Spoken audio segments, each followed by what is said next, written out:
On this episode of Lapeef, Let's Talk. And on my last day, I walked out. They put me in the beachfront villa in Copa Lake, right? So I walk out on the beach. There's a big old sea turtle sitting on the beach. I ain't never seen no sea turtle. I'm used to seeing pit bulls. You know what I'm saying? So I'm looking at the sea turtle, looking at the water, and I'm really taken aback. I'm astonished. I said, God, wow, how did I get here? Welcome to Lapeef, Let's Talk. I'm here with the crew. We got B Nix What's good? and Tawana Hey y'all. and myself, JI. Today's topic we're going to be discussing the mindset of growth. The mindset of growth. And we have a special guest that is going to join us in today. I'm going to bring him in right now.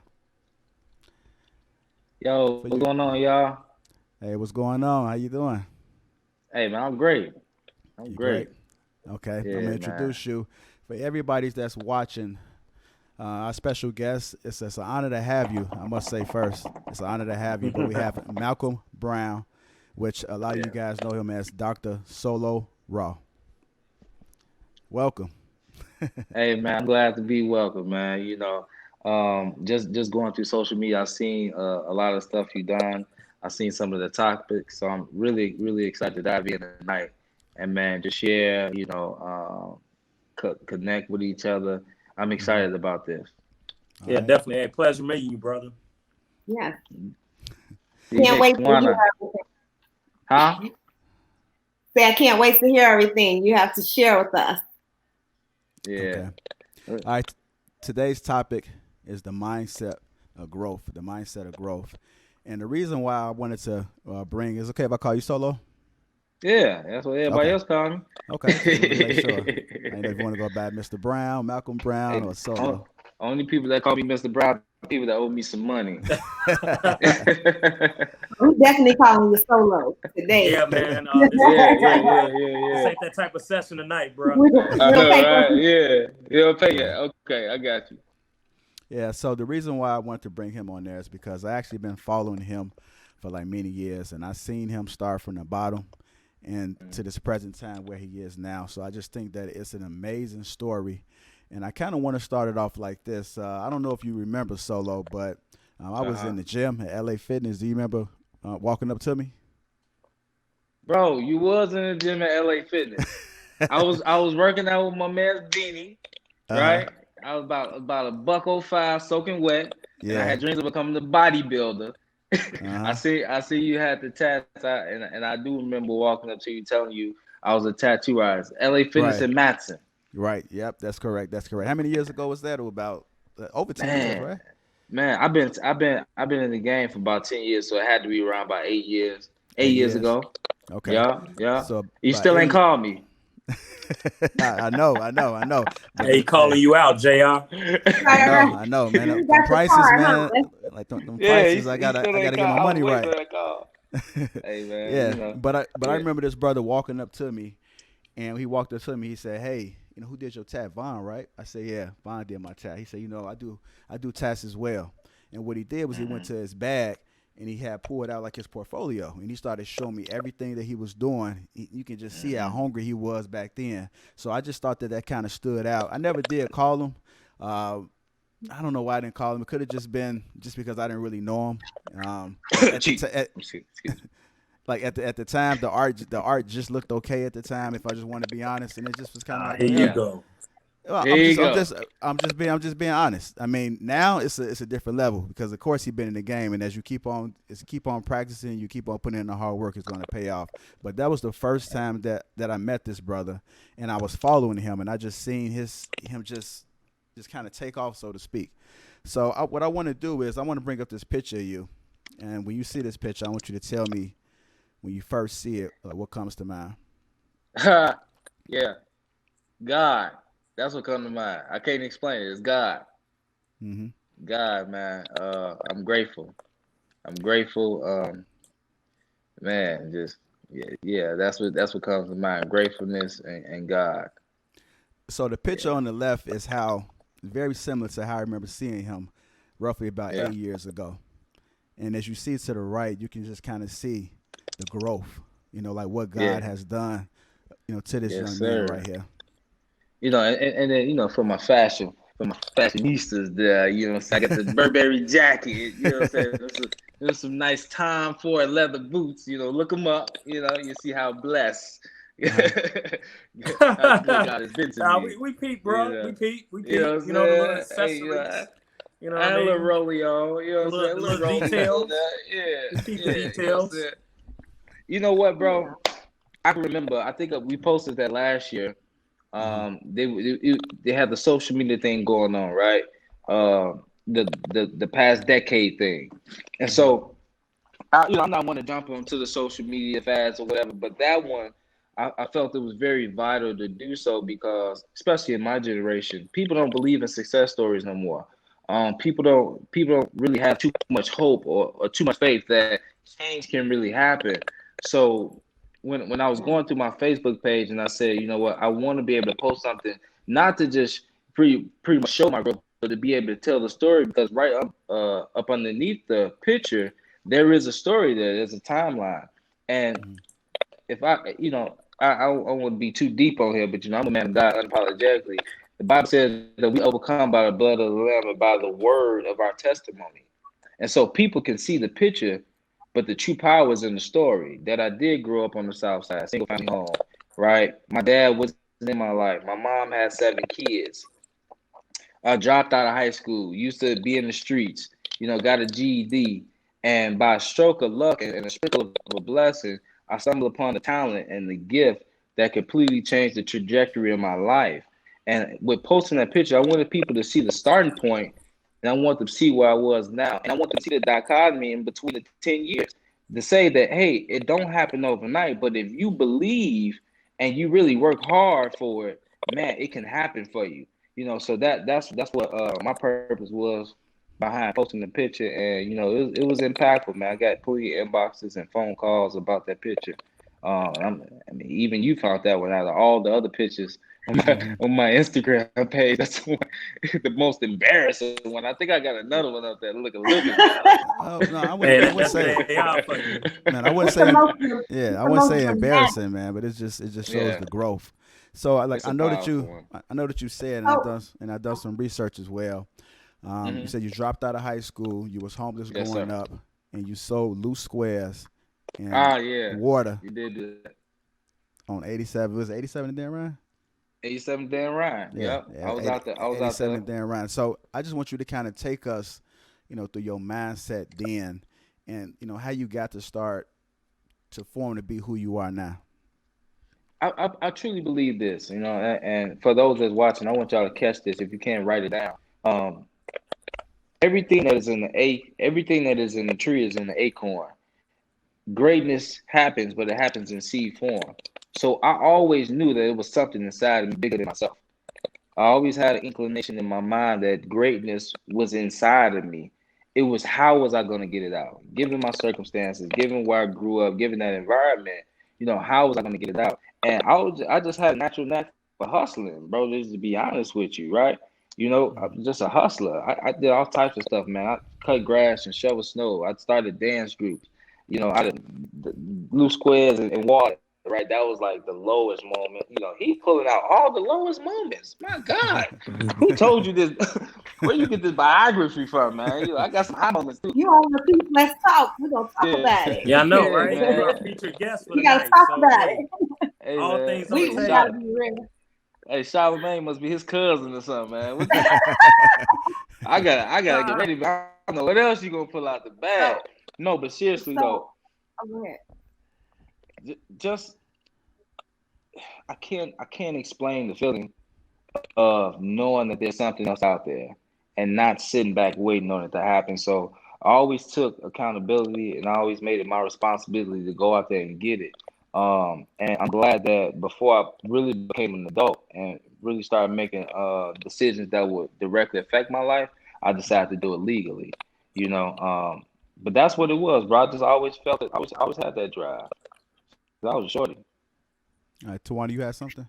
I do. I have a question because I read in the Chicago High Park interview that the reason why your name is Dr. Solo Ross because you wanted to become a doctor. And Exactly. then Yeah. eventually, you decided to become a tattoo artist. So talk about that, because that's interesting, because you didn't finish high school, but you knew you wanted to So be a doctor. And what happened? So just take you back a little bit. So I did drop out of high school and ended up going to Lincoln's Challenge. Very transformational stage in my life, because there I was able to see structure. I was able to see men in power, right?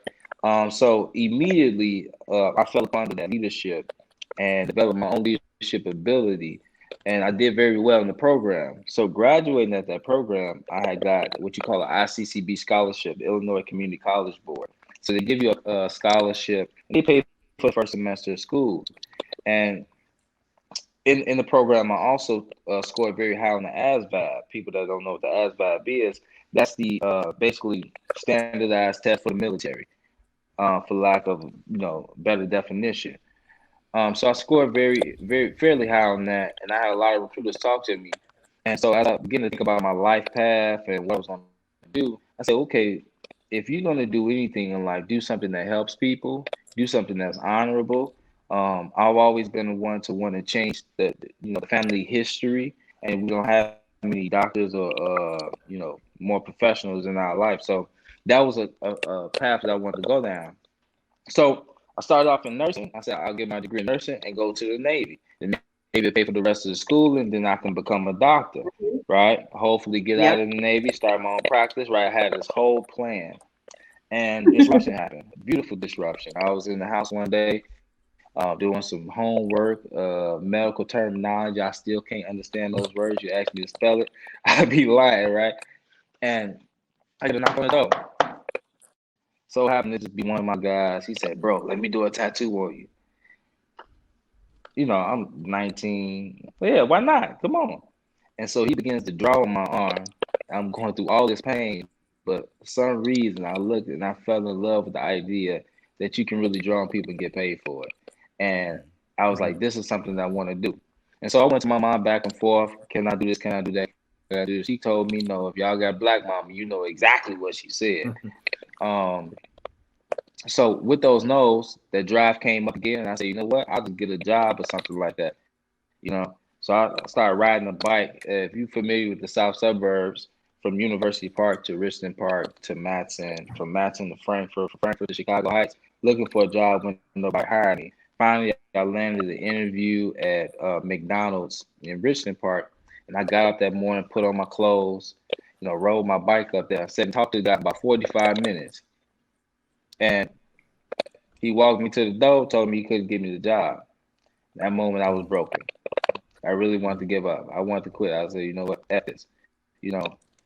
Because everything I believed in was challenged in that moment. They said if you work hard, it'll happen for you. They said if you believe, it'll happen for you. If you just keep on pushing, it'll happen for you. Well, nothing was happening for me, And I remember, man, I didn't even ride the bike back to University Park. I walked back and I just kind of cried, man, because it was devastating. I was literally tired. And when I got to the house, I went in my room, closed the door, and went to sleep, because when you cry, you get sleepy. And later that night, I got up, and just a stroke of motivation, I decided to start drawing. And I remember this night vividly. I'm sitting at my desk. I have my light table in front of me. I had a picture, Pablo Picasso. I have my pastels, and I'm just drawing this picture. And I'm listening to Lay Closer to Your Dreams, and I'm just saying, you know what? Something's going to happen. Little did I know, my mom was walking past the room that night, and on her way to work, she had a premonition with God, she said. And she said, just get it for him. He's a good kid. He's trying. Just get the equipment for him. And a couple days later, door ring again, and it was a DHL package. My mom named when I called, I said, Mom, you got a box at the door. I ain't got no damn package. I'm like, you got a package. So she said, open it up and see what it is. And I opened it up. It was my tattoo equipment. And from that day, I decided I was going to build something from it. So that's the story. That's how I went from wanting to be a doctor to being Dr. Solo around my industry, because I figured if I went to school 8 to 10 years, I would be a general practice doctor at 8, and 2 years into my specialty, I would have that title. So, I look at it like I'm a highly skilled and trained professional. I really love what I do. I have great passion for it and a great vision for it. So I warrant myself that title. And that's No, awesome. Doc. Hey, that's a dope story, man. And the thing is, Story, I wanted to inquire as to at what point in time do you feel that because part of your work, I know even reading up about God has played a big role in your life. How do you feel that? Why do you, for anyone that's listening, why do you feel that your relationship with your higher power is necessary in order for you to reach that level of having the best outcome in your career and life? Because as humans, we're finite, we're limited, but with God, we're limitless. You know, me as a Christian man, the Bible says I can do all things through Christ who strengthens me. You know, the revelation behind it is I don't have enough strength of my own, but he loves me so much and has such a greater plan for me that he would deposit his strength in me. A strength that went to the cross, a strength that was beaten, a strength that was ostracized. He would give me that same strength. So when I walk out to this world and I get exposed to the elements, you know, I have enough wherewithal and mental nimbleness to keep moving forward. That's why it was important to me. Having that foundation, the fact that me understanding that somebody greater than me who created me with a purpose, I'm not here for no reason, right? Will assist me in this if I would just try. That's the key. If you just do it. So many people now, sit back waiting on God, man. God waiting on them to make a move. That's awesome. Hey, Solo, so kind of walk me through this shit. Can you guys hear me okay? Yeah, I hear you. Yeah, we hear you. Okay. All right. So you opened up your first tattoo shop in what year was that? I opened my first, so I signed the lease in October 2013, opened February 10th, 2014. Okay. And then that was open for about 5 years, right? Yes, sir. Yes, sir. And then in March of 2018 is when you closed your first tattoo shop. Well, I ain't closing. They shut me down. Okay. Yeah. Well, they shut you down. Yeah. And then what I read why about they shut you down, man? Yeah, what's going on with that? You know what? It's funny, man. You gotta talk about I didn't do nothing wrong. I didn't do that. I could tell y'all online. You know, it's a great story. I didn't do nothing wrong. I'm just gonna say that first, right? So when I originally got there, the village did not have a ordinance for tattoo shops. But there was some people in the village hall that was doing what they wanted to do and gave us the green light to open, right? And everybody remember what happened in University Park a couple years ago. They went broke, scandal, this, that, and the other. So they hired a new village manager that now is coming to clean up shop. And we end up falling in line with that. And so they shut us down and they wanted us to pay 5 years of 5 years for the business license, right? They also wanted us to go through the whole litigation process of adopting the ordinance from Chicago Heights, doing the zoning variance and all that other stuff. And to be honest with you, I wasn't well capitalized at the time to even go through that process. It's 3 to 6 month process. You got to hire lawyers. It's so much stuff that goes into. It's so much red tape that goes into opening and establishing a tattoo shop. But again, I'm grateful for it because check this out. On the back end of that, this is the funny thing about God, and I hope somebody listening tonight be able to get this revelation. I feel like I'm going to be speaking to somebody, but behind the scenes, I have been working on a plan. Right, I had a vision. I have a vision of a global franchise of tattoo shops. Right, very audacious idea, and it started off as just a concept. It went from concept to paper, from paper to strategy and structure. Like I'm really putting it together, just learning so much. And I ended up sitting down with one of my mentors, a guy named Charles Johnson, great businessman. I'm talking about, I think he's one of the greatest businessmen of my generation. So I sit down with Charles at Starbucks. I give him $75 per hour, and I hand him my business plan. And I say, big bro, check this out, and let me know if I got something. And I knew if he told me, yeah, I had something. And so he looking at it. It literally took him like 3 minutes. He looking at it. He said, man, look, you're going to work these numbers out right here. You got the perspectives wrong on the numbers, but you got something, bro. Hand me my little check back and hand me my business plan back. He said, make it happen. right? So I'm excited. Like I'm winning. The very next day, I get to work. I got a stop work order on the door. And what am I saying, people? Sometimes God will disrupt your life in order to catapult your life, right? Because he knew that was my baby. I was never going to leave that place, y'all. I wasn't going to leave on my own. So he had to kick me out, put me out in the wilderness, in this world, and lead me through that process. And going through that, I once said that would never happen to me again. So it made me a better businessman. So I'm actually working on a deal right now that I'm a top secret deal. But now I know what to do. Right. I can handle myself because they did that to me. I said it would never happen again. So I learned proper process and procedures, protocol. Like I know how to do it now. And I handle myself. And that's what happens, man. You know, God put you in those situations to squeeze the greatness out of you, man. You know what I'm saying? Pressure produces diamonds. Y'all know that. And that's what happened. That's how the shop closed, man. You know, just bad leadership in that office, and it blew back on us. But all things did work together for the good. Yeah, Shakespeare say, "Great is the uses of adversity," and I used it. Yeah, I was reading about a little bit about that when I was doing my research on you, and you said y'all do a lot of reading over here, man. Yeah, we have to. Let me do a drop. Man. I got a book on Amazon since you read. Oh no, we're gonna get to your book. We're gonna get to your book. Yeah, we're gonna get to your book next. But I'm gonna pull up my analytics to see if you bought it. I see your email. Go ahead, man. But you can see names.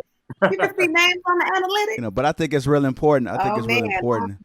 And this phrase kind of stood out for me that you said. You say you took a year off to pray, prep, and plan. You took that year off to pray, prep, and plan. I think that, and I think that is very important because sometimes when things do get a little rough and you feel like you want to give up, it's okay to take some time to regroup, to try to get back, to see if you can refocus. But you prayed. You prepped and you planned, and I think that was awesome for you to do, man. It was awesome. So, in 2018, you had a book that came out, right? Yeah. So, I want to ask you about this book. Was this book always in the making, or was it just something that just came up? Have you been writing it for years? You know, I want to know how about this book came about. So, ironically enough, man, and I think this is going to be a great segue into some of your other questions, but so. I started writing a book, and let me see. I went to Hawaii. I went to Hawaii back in, I think it was like 2015. You know, by stroke of luck, somebody. No, I'm sorry, it wasn't even 2015. 2013. Before I even opened up the shop, I went to Hawaii. One of my clients hit me up and said, "Man, we want you to come out here and do some tattoos." I went all expense paid. I ain't had to pay for nothing, and take the bag when I went out there. I had a great time. And on my last day, I walked out. They put me in the beachfront villa in Kopali, right? So I walk out on the beach. There's a big old sea turtle sitting on the beach. I ain't never seen no sea turtle. I'm used to seeing pit bulls. You know what I'm saying? So I'm looking at the sea turtle, looking at the water, and I'm really taken aback. I'm astonished. I said, "God, wow, how did I get here?" And that silent whisper said, "Destiny. This is your destiny." And right then in that moment, I did start busting out of the seams in my head. I knew the title of the book. I knew what each chapter was going to be about. The vision had came. And then I got back home and I said, how am I write a book? I got a GED. I don't even like to read. Right? Insecurity jumped in. And so I sat on it for a while. And I remember talking to one of my pastors about it. I was like, man, I really want to write this book, man, but I don't know if I'm qualified to do it. He said, "You're right. You're not qualified, but God will qualify you to do it. Write the book." So I just started writing. I started scratching some stuff on paper, just doing what I think was the right thing to do, and not even knowing I was a good writer. It's crazy how life works, man. So I'm writing this book, and I get discouraged again. One day I had to go find my passport. I had to find some information for my passport. I'm going through boxes. I know I seem like I'm all over the place, but I'm going somewhere. I'm going through some boxes, and I find a essay that I wrote at Perry State when I was going to school for the nursing. It was part of one of my electives. It was a writing class. And I got the highest score in the writing class, and the teacher wrote on the back, "Malcolm, you are a great writer. You should become an author one day." And I literally was almost in tears. And I got back up and I started writing again. Boom, 2017 happens. I'm with my ex-girlfriend. And I say, baby, I want to read you some of my stuff. She fell asleep in my face while I was reading, so I thought it wasn't good. So I put the book down again. 2018 happens, the shop closes. Me and her break up, and I'm taking time to pray, prep, plan, right? Mm-hmm. In that time, I meet my wife I'm with now. Uh, and we talking over the phone one night. She asked me what I was doing. I said, man, mess around with this little book, right? And she said, well, I know you right. I was like, yeah, I'm doing a little something. She said, read something to me. So I started reading, and she was quiet on the phone. I thought she went to sleep too. And she's like, oh my God, that's so good. And then she got off the phone. She said, I got to go sleep now. I said, all right. 6 o'clock the next morning, she had worked at Walmart that time. She sent me a picture of Bishop T.D. Jakes' book, Destiny. She said, yours is going to be as big as this. She said, you're an amazing writer, and I'm proud of you. And that right there gave me enough gas to actually publish the book. Mm. Because she believed him. She spoke life into me. She didn't speak to where I was in that moment. She spoke to where I was going. And I got the book done. So that was the process. It was a process over time. I'm grateful for that process because there were certain chapters in the book I couldn't write until I actually either went through that experience, forgave myself from doing things, or released certain things. So it was very cathartic for me to write the book because it was freeing for me. So that's how that went. Did that answer your question? I know that was a Yeah, you lot. did. No, I appreciate it, man. I'm loving hearing this story. Yeah. Yeah. So when did you realize? When did you realize you was gonna marry your wife that you're currently with? Because that was 2018. You met her in 2019. So when did you get married? No. So I met her at the end of 2016. Right. We was like talking through 2017 because I had some stuff going on. Y'all know how it is. We gonna keep it G, right? No, I don't know. So we was talking. It. Look, hey, we were friends. No, seriously, we were really good friends. And we just talking. We both was kind of going through some life situations, right? Just cleaning up old stuff, right? And turning 2017, we decided to make a commitment to each other. So May 24th, 2017, I gave her. No, I'm sorry. May 24th, 2018, I gave her a promise ring. 2019, I proposed to her. 2019, we got married. So I had it right. Yeah. 2017, I gave her a promise ring. 2018, we got engaged. 2019, we got married. And here it is, 2020. We just celebrated 1 year and had our daughter, Brooklyn. So to answer your question, I knew she was my wife when I took her to church with me. Like I said, I'm unapologetically a man of God, flawed and all. I'm very serious about that, and I'm very careful, and I covet that relationship between me and God. So if you're gonna be with me, I invite you in. I got to make sure you're right. So I'm in service one day, and I'm on the altar. I'm in worship, and literally, it feel like the Holy Spirit just tapped me on my shoulder and told me to look back. And I look back at that, and she had her own moment of worship, and you can tell it was sincere worship. Y'all grew up in the black church. Y'all know what a person look like when they playing and when they for real, right? It was beautiful. It was an intimate moment of worship. And I'm watching this young lady just submit herself to God. And it clicked for me and it said, if she can submit to God, she'll submit to me because that's where I get my leadership from. And that was the deciding factor. Outside of the fact that she's drop dead gorgeous, she's funny, she's cool as hell, right? Come from good stock, her family is great. She has a progressive mindset, but that was the key because you won't understand the vision and why I move the way I move if you don't have a relationship with God. Because I wake up in the middle of the night and say, baby, we need to pray. And if you ain't got no relationship with God, you be like, nigga, go to sleep. Well, let me ask you this, Dr. Solo, since you're talking about what's the purpose of a promise ring? I just need to know this. What is the actual purpose of a promise ring? Hey, I mean, some people still believe in a promise ring. So, hey, check this out. Right? This is the story. It's so cute. I never gave anybody a promise ring. I just want to set the stage for that right now. Never did that before. My wife kept telling me, you ain't never asked me to be your girlfriend. You got to ask me. Because like I said, we just kicked it. We was cool.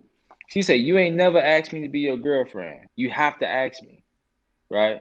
And then one night, her phone rang. It was like 11 o'clock. We landed in the bed. Her phone rang. I mean, who called you? She turned over and turned the phone over and didn't say nothing. And I'm like, you know what I'm saying? Like, I was kind of blue.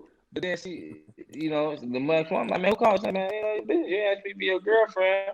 Come to find out, it was her little sister. You know what I'm saying? And she answered the phone because she didn't want to talk to her. But she made a perfect point. I can't expect girlfriend things from you if I can't make the commitment. So I went out and got a promise ring, and I asked her to be my girlfriend. And then I asked her, let me see your phone. She's good. She's a good one because Hey, whatever works, man. Listen, it makes for a great story to tell looking back on it, right? I do think that I always make guys ask me too, because I feel like I want it to be clear that that's what you wanted. Because sometimes guys will be like, you forced me into this relationship, right? So I think that's smart, right? But I need to step my game up. I needed the promise ring. I need to figure this out, right? You supposed to ask for the ring with some kind of commitment. I got you. Man, you gotta. Thank you for that. You hear that, ladies? Well, I wanted to switch gears a little bit, Doc. So I know that you had talked about, hey, I love your story. Just hearing from basically from the bottom, and really when we think about the growth mindset aspect, we want to say how you're able to develop and grow. Do you feel that was something that you would truly it was born with, that it was just innate, it was in you to be the best version of yourself, or did you acquire that? And if you did acquire that, how and from who? I believe I was born with it. I believe we all born with it. But it has to be developed. When you think about eagles, right, and eaglets, I love eagles, right? When you think about eagle and the eaglet, an eagle is not taught to fly. It's shown how, by way of exposure. When the eaglet hatches, it's in the nest, and its mother leaves the nest every day and come back and bring food to it. And then one day, this crazy mother just kicks the eaglet out of the nest. And you know what happens? It realized it can do what the mother was doing. It realized those things that it has works, and they work for this purpose. And so what happened is, I've always felt this sense of leadership. I always felt this greatness inside me. I just needed exposure. And what happened was God put me in places around certain people, and I was cognizant enough to see that I needed what this person had, with my mentors, with friends, with pastors. And even before those came, I would go on YouTube. I got YouTube mentors. Bishop T.D. Jakes is my daddy. You know what I'm saying? Like, we like this, right? I love Bishop Jakes. I love his mind. I love his preaching. I love his business acumen. It's another group of people that I watch. David Rubenstein. He's a CEO of a $1 billion private equity firm. It's called the Carlyle Group, right? And he has a show. Well, I ain't gonna be dropping the show on him, but he has a show on YouTube where he does peer-to-peer conversations, right? Well, who do you think his peers are? Other billionaires, CEOs of Fortune 500 companies, and they sit back, and now you get to be the fly on the wall in conversations that you probably never would have had the chance to get in on. And so having that degree of exposure transformed my mindset and said, it stretched my thinking to what I could really accomplish in life, because I'm looking at people who's actually doing it. So that's part of developing that mindset. The first thing is exposure. The second thing I would say is you need vision. You cannot hit a target that you cannot see. So you gotta have vision, right? After vision, you gotta get over the hump of fear. You gotta feel the fear and do it anyway. Cause I'm scared as hell all the time. Like, just being honest with you. But I ask myself this. This is what I'm most scared of. Am I scared of getting into it and failing, or am I scared of being on my deathbed and regret it never happened? And so I'm more afraid of the latter. So I just do it and I figure it out. And when you begin to adopt these ideologies, it forms a mindset that really forces you to be productive in life and to stretch yourself. Once you have a vision, you can't unsee that. And it haunts you until you get it. I think that's deep. So in 2018, you got this book, And then 2019, you opened up your new shop, which is called the Tattoo Lounge. The Tattoo Lounge, And it kind of stood out to me because when you first introduced it, I didn't even know what the Tattoo Lounge was. I didn't even know it was going to be a tattoo shop. I didn't know if it was a school. I mean, just looking at the presentation of how it was marketed. So it kind of puts me in this atmosphere that, okay, now that I'm looking at it, it's a tattoo shop, but it's professional. Can you just kind of, break down the importance of, making sure that your business is professional, making sure that it's kept well, it's clean. I mean, just the whole image of your brand. Just can you just talk about the importance of it? Okay, so I want to give you all. I love quotes. I live by them. But I want to give you all something for those that are watching that is in business. Remember this: people may forget what you do, but they'll never forget how you made them feel. I'm gonna say it again: people may forget what you do, but they'll never forget how you made them feel. So customer service is key. Customer service is key. You can sell somebody a subpar product if you got A1 customer service. You think about Chick-fil-A. It's a chicken sandwich, y'all. But you can get as many sauces as you want. They're going to tell you how you having a great day. They're going to ask you about your mama. They might pray with you. You get what I'm saying? Like, they have literally stellar customer service, and that's what keeps people coming back. And so when I was thinking about the Tattoo Lounge, I was like, okay, well, what's going to be our niche? There's 1,000,001 tattoo artists in the world. There's 126 tattoo shops in the city of Chicago. What's going to be my niche? Well, when majority of people come to me, they come to me not just because of I'm a great artist, but because of the experience, right? They get very thought-provoking conversation. I'm a very bubbly and live, large and in charge type of attitude, type of guy. Like, we have fun. And they always tell me about other terrible customer service experiences at other shops. I said, that's what it's going to be. I'm going to give my people great customer service. It's very important. It's very important. So you in business, customer service needs to be key. You need to train your staff on how to give good customer service. This is why. This is why. Another biblical lesson. You need to say that again. Say that again. Telling you. This is why. Customer service. And this is why. I'm going to give y'all another biblical lesson. The Bible teaches that he who is greater amongst us must become servant. And no matter what business you're in, you are serving your client. And what happens is it shifts the paradigm. It takes you off the top as a CEO and puts you on the bottom. And at the top of that pyramid now is just your customer. Then it's your staff. Then it's your junior leadership. Then there's your senior leadership. Then there's you. You are the last priority. You're not the star of the show. You're not even the supporting actor. You part of the crew. And as long as you keep that mindset and submit yourself to serving people, you'll always be good. Because check this out. You as a business, you serve your employees.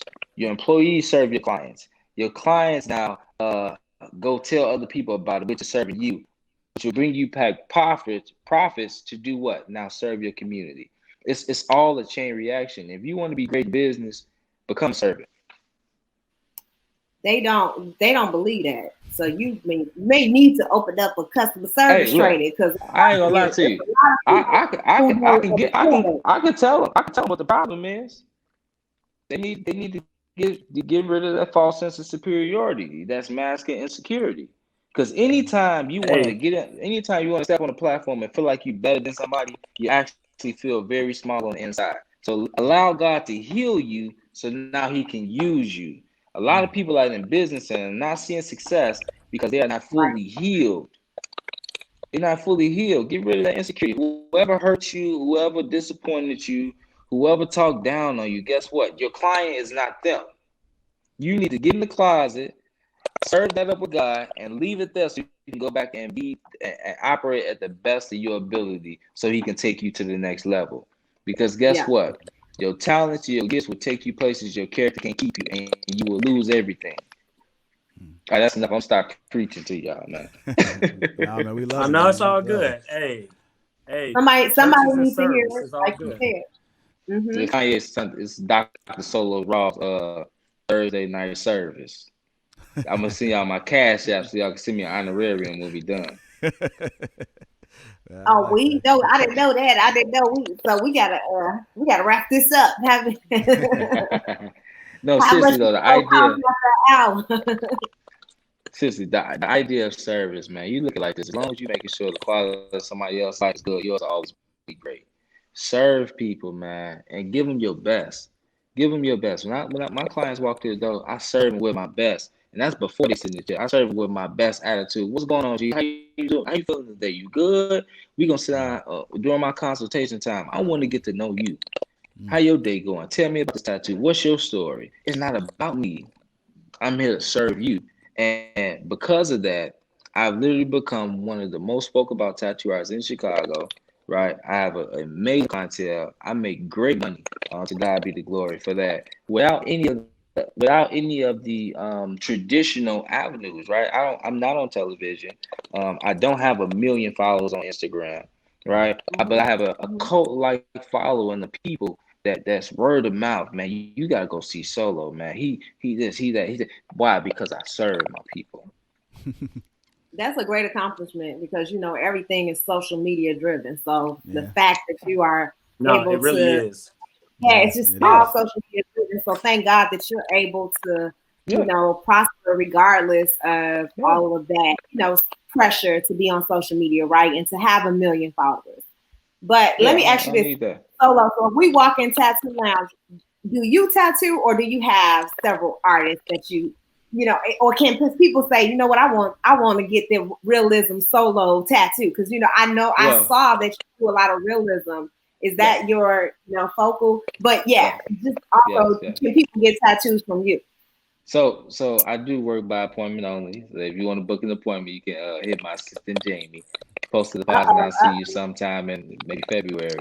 But I have other artists here who serves their clients. The unique thing about my office now, everybody here works by appointment only. I work with more accomplished artists. Our next location will be more so for the general public, where we will serve walk-ins on any level. You want to get a name or you want to get a portrait, we'll have somebody who is more than equipped to do the job. And you're gonna walk into a high-class, state-of-the-art establishment. You're gonna get the greatest customer service you ever thought of in your life, and you're gonna leave happy, and you're gonna go tell somebody. Yeah. And I want to say this too. Make sure you guys follow him on social media as well because he does have these, things he called tap out sessions. I don't do those no more. No more. Nope. No. Don't tell people that. Okay. Well, I used to, and I wish I still could, but I can't no more. Okay. What's the tap out? Oh, okay. So, you can't talk about it no more. I could tell y'all about it. So in the past, we want to say that in the past, I used to do a tap out session, and what it was another effort to serve my clientele, right? Mm-hmm. It was buzzing in the streets, man. Solo, he charged too much, right? And that's subjective right there. We could talk about that later, but the more I heard people say that, it wasn't in a negative light. I want to go, but I can't necessarily afford it. So just like any other great brand, they put things on sale for those people that they want to, those people that want to still share the experience of that product. So I sat back and I said, okay, where's my threshold? How far can I stretch myself to best serve some of my people? So I came up with the tap out session. It was $600, and you get 6-hour session with me to work on anything you want to work on, right? And so it went very well. It really helped me build my clientele, pull out some great pieces, and to just meet some amazing people, man. Like, I'm so blessed, y'all, by not just by what I do, but the people I'm able to meet. Like this industry, this job, this profession brings me people from all across the globe, from different walks of life, and they share their perspectives, man. It's amazing. So that's what the tap out session allowed me to do. Recently, I had to stop because, unfortunately, I'm gonna be going into retirement soon. I hear that, brother. Yeah, I'm going into retirement. I'm leaving the tattoo chair, and right now I'm sitting at my conference table in my office, and I'm sitting in this seat, and I'm an operator on this level as the CEO of a company, and I'm driving into the future. So in order to do that, I had to make some sacrifices. That's one of them. Mm-hmm. Yeah. Can I ask you this? Do you get a lot of backlash because you are religious and you do tattoos? Because I've heard people say that's the mark of the beast, and they say a lot. Like the body is the temple. Yeah, the body is the temple. Yeah. So is there some conflict with that? Because I know you are religious. So can you talk about that? So I always say that's when I get that, I always tell people that's them battling with their own convictions. There's a scripture in the Bible that says, "Study and show yourself approved unto God, and be not ashamed of workmen, rightly dividing the word of truth." And the amazing thing about the Bible, you have to be able to read the Bible in context and understand the content. And so most people talk about the scripture in Leviticus and they're talking about the marking of the body, but you can't just take it for face value. You got to understand the context and the content. And so when you understand the context and content, the continuity of that time, that's what they were doing in that time. They were worshiping other deities, right? Outside of the God of Israel. And that's when that law was set into place. So for two reasons, people are being judgmental by saying that, and I think they're being very ignorant. I mean that by the literal term. I don't mean it to be disrespectful, but I would just say dive into your word deeper and get a clearer understanding, right? So that's how I would answer that question. And then another thing too, everything that I do, I place before God. Everything that I do. When I first started tattooing, I said, "God, thank you for this. Now use it for your glory." And in every stage, God will give me the vision and I'll hand it back to him. Now, I believe my steps are ordered by God. I'm living my life for him and through him, right? And he ain't brought me nothing else. So I must be doing something right. He must want to use this, right? And my last point is this. The Bible also says you have to go into all the earth and share the gospel. All over the earth. The problem with Christians is they want to come into the church and prophesy in the church and lay hands in the church and do backflips in the church and be healed in the church when Jesus came to empower his people to go out into all of the earth. So that means in television, that means over the internet, that means in this industry, that means in that industry. We are ambassadors of the kingdom of God, and we are here to share his culture wherever he sends us. Right. And so I just submit to it. That's how I answer that question. Yeah, you're the kind of Christian I like to be around, not the other ones that you were talking about. Mm-hmm. And I was Catholic, so I wasn't raised in a Christian church, not at all. Yeah, Catholics are very quiet, so the relationship is about you and God, and you don't see it displayed. So it was very different for me growing up. Yeah. And the main thing is when you have a relationship with God, I don't even hear nothing that the naysayers, right? Mm-hmm. I know what God allows me to do, right? Even right now, while I'm sitting in this chair, I have a young man that flew from New York to spend a week with me, right? Don't charge him a dime, but he gets to spend a week with me. And the whole time he's been here, God has allowed me to sow into his life, pour into his spirit, to speak life into him. He came here to learn about tattooing, but God had another plan. And this is why you can't let people stop you on your mission and question you know what I'm saying? Figure out your life. Don't worry about mine. Because in every stage, God has allowed me to sow into somebody's life. God has allowed me to employ people. God has allowed me to empower people. You get what I'm saying? Mm-hmm. So I have total confidence in what I do. Absolutely. Well, Doc, I had a question for you. What's up, Nick? I totally in full support of what you're saying. If you had the option, knowing where you're at right now, I know you talked about being in the boardroom, at your table. What would you tell your younger self? Yeah. What would you tell your younger self? It looks like a boardroom. It looks like a boardroom. Y'all. This is crazy, y'all. This is crazy. Like, go ahead, Nick. I'm sorry, man. No, it's all good, bro. Knowing what you know now, what would you tell your younger self on putting your younger self on the game, knowing where you at right now? It's gonna happen. It's gonna happen. Happens. Mm-hmm. It happens. Like I'm standing right now, and I feel like I'm really at the door to my destiny, and 2020 is the key that unlocks it all. Right. Mm-hmm. But I would tell my younger self it happens. I would tell my younger self, stay focused, keep believing. Don't worry about those people Everything my future self was telling my younger self as I was going through it. Man, please, please, please, please, please keep going, keep believing, keep working hard, stretch yourself, and man, don't give up because it happens. It happened. I now, cannot would your believe younger self my actually life. listen to your older self? Would you be willing to listen, knowing your Right. younger self? Hey man, my young if you take that picture that you put on the screen and turn to us face to face, yeah, he gonna listen. He gonna be like, "That's me." you say, do what? What I gotta do? Nothing like a flashback to humble you, right? It's like, whoa, look where I came I know, right? from. Yeah. Look at me, right? And I love taking pictures. Anybody that follows me on social media know I love taking pictures. People talk about it like, man, who be taking your picture? Because I be having a little walk joint. I be walking, you know what I'm saying? Yeah, I'm the king of the lookaways. Like I hit y'all real quick. I know you right? might have to compete with JR for that, man. Man, there you go. I love pictures because they truly tell more than 1,000 words, and you're able to track your growth.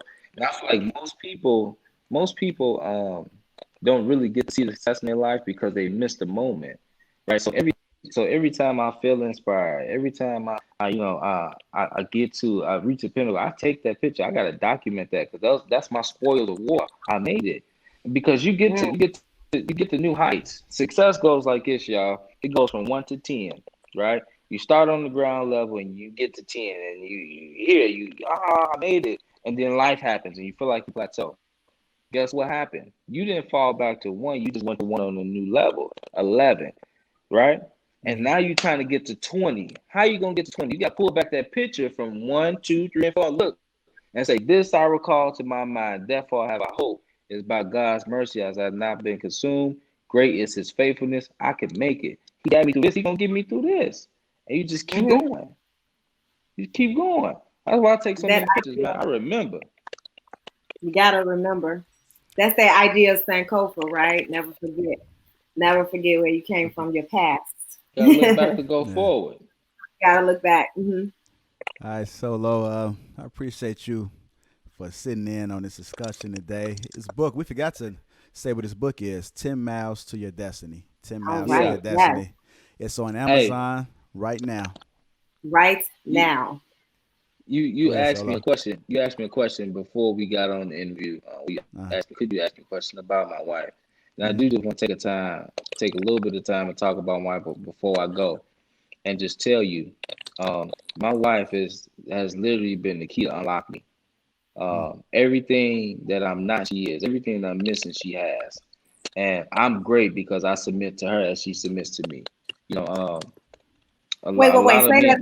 Say that again now. So you submit to her, right? And then she submits to you. Because, sometimes on this show, they say only the woman's supposed to submit. So, speak to that, Dr. Solo. Thank you, Dr. Solo. Right. Let's speak to that a little bit since you won't hear.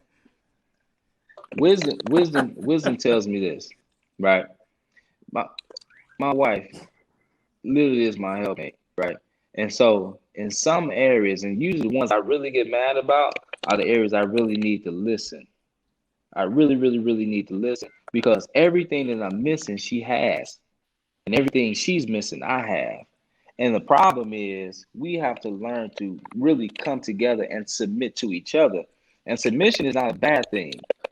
Submission is actually showing strength and confidence. I have enough strength to docile myself down and to listen, but I have enough confidence in you to take your advice because I believe that you have what I'm missing and I have what you're missing. So we're better together, right? And so my wife completes me. Y'all, the guy that y'all see that's super motivated, when I go to the house some nights, she speaks life to me when I'm tired. She tells me, baby, keep going. She tells me, baby, look at it again or look at it this way.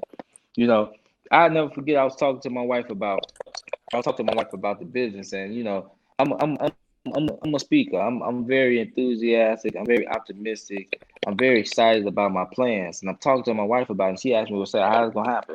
Like, you got the money today, and I felt like she didn't believe in me, right? But later, the revelation came and said she don't process information in that way.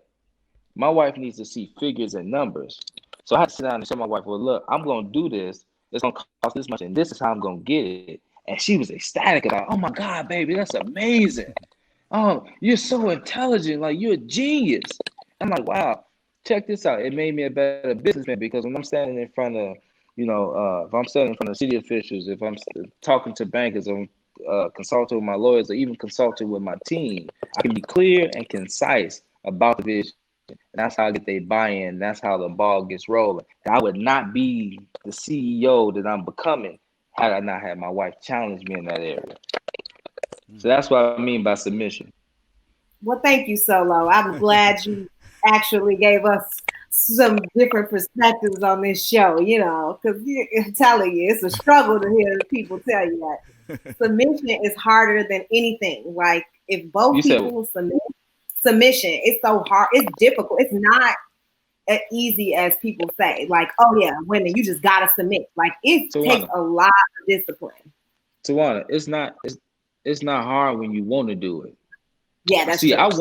I want to be married. I spent a lot of money on my wedding, and look, I